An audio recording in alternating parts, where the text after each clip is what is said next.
Everybody remembers the NFL quarterback who didn't stand up during the national anthem in protest of the shootings of black people around the country. Here is the reason why he hasn't been in the news lately. Colin Kaepernick, a former quarterback of the San Francisco 49ers, is currently gainfully unemployed. Despite his long-running battle with the league over his demonstrations of protest before kickoff time, refusing to stand respectfully for the national anthem, it had been widely assumed that he might land a job somewhere. So what gives?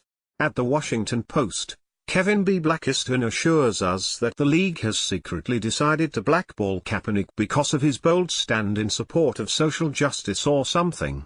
Truth is, Kaepernick's numbers have nothing to do with what entering Thursday became his second week of unemployment in the league. What has everything to do with his predicament is optics, the same one that ultimately derailed Craig Hodges. It wasn't just that Kaepernick last season dramatically protested the extrajudicial killings of mostly unarmed black men in this country by police who rarely get charged for their actions, let alone prosecuted or convicted. It was that he chose the anthem as his platform. By kneeling during its rendition, he appeared to mar the package of patriotism the NFL put together over the last half-century that helped it overtake baseball as America's sporting pastime. It seems like the NFL is blacklisting Kaepernick anyhow. With his shameful refusal to stand up during the national anthem, he demonstrated a disrespect toward the country.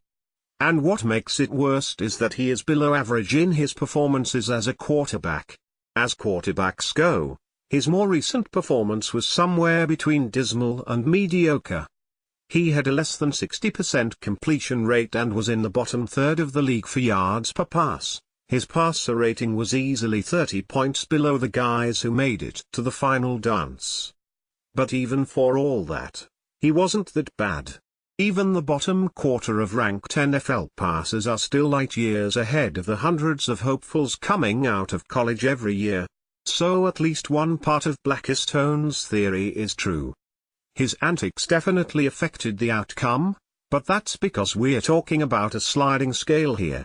Allow me to offer a quick rule of thumb when it comes to professional sports as perceived by one of the fans.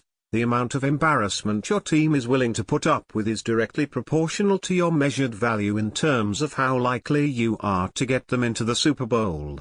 So, the main message from this is, if you intend to disrespect your country, you better be amazing in what you do. Please share this post on Facebook. To think to disrespect your country like this is bad. What is your opinion on this? Scroll down to comment below.